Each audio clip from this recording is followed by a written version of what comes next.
أعوذ بالله من الشيطان الرجيم بسم الله الرحمن الرحيم جب سے شام سے بشار الاسد کی حکومت گئی ہے، رافضیوں کی پاکستان کے اندر بھی چیخ و پکار ہے، لیکن یہ بدبخت کیوں چلا رہے ہیں؟ کیا یہ کوئی اچھی بات کر رہے ہیں؟ بالکل نہیں۔ کبھی کہتے ہیں کہ یہ لوگ اسرائیل کیوں نہیں گئے، شام میں کیوں حکومت کا تخت الٹ دیا؟ بھئی جن کے گھر میں اتنا بڑا ظلم ہو رہا ہو، جیسے کوئی کہے کہ حماس والے شام کیوں نہیں گئے؟ بھئی جب فلسطین میں ظلم ہو رہا ہے، ان کے ساتھ زیادتی ہو رہی ہے، تو وہ شام کیسے جائیں؟ وہ تو ادھر ہی جہاد کر رہے ہیں۔ اسی طرح یہ شام والے لوگ شام کے اندر ایک ظالم جابر حکمران کے خلاف جہاد کر رہے تھے۔ فلسطین والے ابھی تک کامیاب نہیں ہوئے، اللہ انہیں کامیابی دلوائے۔ شام والوں کو اللہ تعالیٰ نے کامیابی دلوا دی۔ تو اس میں عجیب بات کیا ہے؟ شام میں تو اسرائیل سے بھی زیادہ ظلم کر رہا تھا یہ بدبخت، بمباری ہو رہی تھی، روس آ کر وہاں بمباری کرتا تھا، لاکھوں کی تعداد میں مسلمان قتل کر دیے گئے۔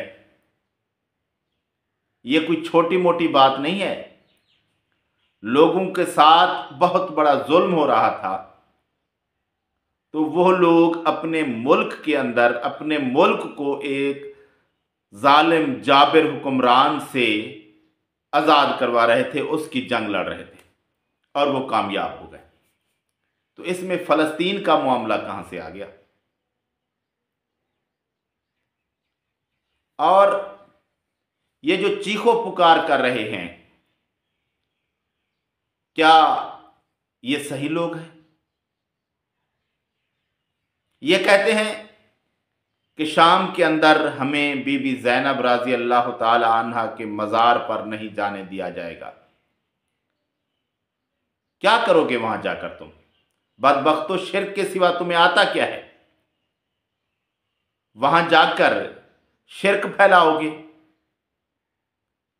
اور کیا تم لوگ کہتے ہو کہ ہم اہل بیت سے محبت کرنے والے ہیں؟ بدبختو، اہل بیت کے نام پر تم صحابہ پر لعن طعن کرنے والے، اپنی زبانوں سے بکواس کرنے والے، اپنے ہاتھوں سے ستم ظریفیاں کرنے والے، تم کیا جا کر کرو گے؟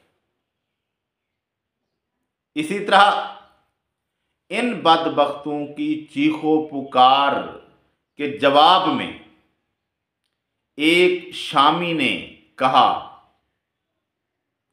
کہ اگر تم کہتے ہو کہ ہم بی بی زینب کے مزار پر آئیں گے زیارت کرنے، تو شوق سے آؤ، لیکن پہلے شرط یہ ہے کہ تم معاویہ رضی اللہ تعالی عنہ کے مزار پر جاؤ، وہاں بھی زیارت کرو، اور اس کے بعد پھر زینب رضی اللہ تعالی عنہ کے مزار پر جانا۔ تو اس ویڈیو کلپ کے آگے رافضی بد نسل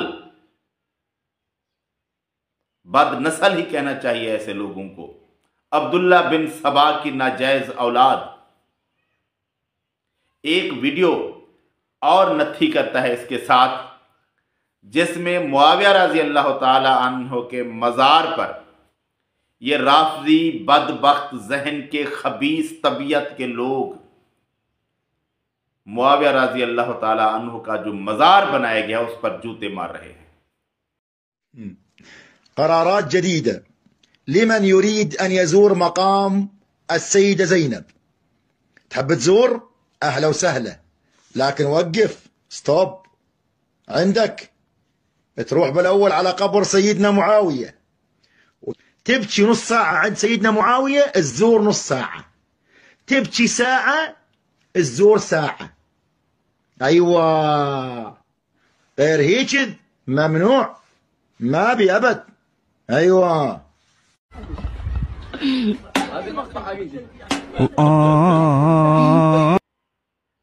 یہ ہے امن پرست لوگ،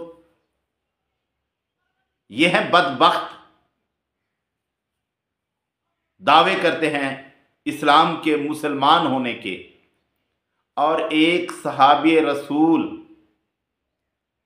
کی قبر کے اوپر جو مزار بنایا گیا ہے، ہم تو کہتے ہیں کہ مزار ٹھیک نہیں ہے، قبر ہونی چاہیے، کچی ہونی چاہیے، لیکن جن لوگوں نے بنا دیا، اب نام تو انہی کا استعمال ہو رہا ہے، اور ان کے ذہن کے اندر جو فطور ہے، جو کیڑا ہے، وہ اسی وجہ سے ان کو اکسا رہا ہے کہ اس دیوار پر جوتے مارے جائیں، نعوذ باللہ من ذالک۔ ایسے خبیث طبیعت کے لوگ ہیں یہ رافضی۔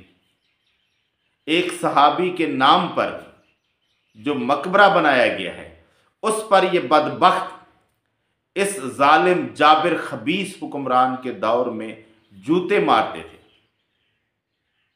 یہ کہتے ہیں کہ یہ اچھے لوگ تھے، ان کی حکومت کیوں ہٹائی گئی؟ بھئی تمہاری حکومت کے اندر یہ کچھ ہوتا تھا؟ یہی اس خبیث کی اصلیت تھی کہ صحابہ کے مزاروں پر جوتے مارے جائیں، نعوذ باللہ۔ نام تو ان کا لے کر مزار بنائے گئے ہیں، اور یہ بدبخت اگر بہر دیوار نہ ہوتی، یا شاید جاتے ہوں گے، آگے میں کیا کہہ سکتا ہوں، ایسی بات جیسی یہ خبیث کرتے ہیں۔ اور اس ویڈیو کے اندر جو فیس بک پر تھی، کمنٹس کے اندر ایسے ایسے گندے الفاظ ان لوگوں نے لکھے ہیں کہ میں وہ پڑھ کر سنا نہیں سکتا، کہ یہ خبیث طبیعت کے لوگ، خبیث ذہنیت کے رافضی شیطان کیسا بغض رکھتے ہیں صحابہ کے خلاف، نعوذ باللہ، اسلام کے خلاف، اور یہ پھر بھی اسلام کے دین کے ٹھیکیدار بنے بیٹھے ہیں۔ اللہ تبارک و تعالیٰ ایسے بدبختوں کے ناطے سے مسلمانوں کو بچائے کہ یہ لوگ اسلام کے نام پر دھبا ہیں، اور پھر فریادیں ایسے کرتے ہیں کہ جیسے ان کے ساتھ کوئی ظلم ہو رہا ہے۔ ارے خبیثو، تمہاری زبان، تمہارے ذہن کا کیڑا اگر تمہیں کہیں چھتر پڑواتا ہے تو وہ تمہارے اپنے فطور ہوتے ہیں۔ جس طرح کے چترال میں تمہیں مار پڑتی ہے، پارا چنار میں تمہیں مار پڑتی ہے، کس وجہ سے پڑتی ہے؟ تمہاری خبیث طبیعت کی وجہ سے، تمہارے ناپاک مکروہ الفاظوں کی وجہ سے، تمہاری بدطینت کی وجہ سے، اس وجہ سے تمہیں مار پڑتی ہے۔ کیوں؟ کیونکہ تمہارے اعمال صحیح نہیں ہیں۔ بدبختو، تم نماز کے اندر اسلام کو گالی دیتے ہو، اسلام کے نامور صحابہ کو گالیاں دیتے ہو، تمہاری عبادت ہے اسلام کے خلاف بات کرنا، تمہاری عبادت ہے صحابہ پر، اہل بیت پر زبان درازی کرنا، اور پھر بھی تم مسلمان کہلواتے ہو۔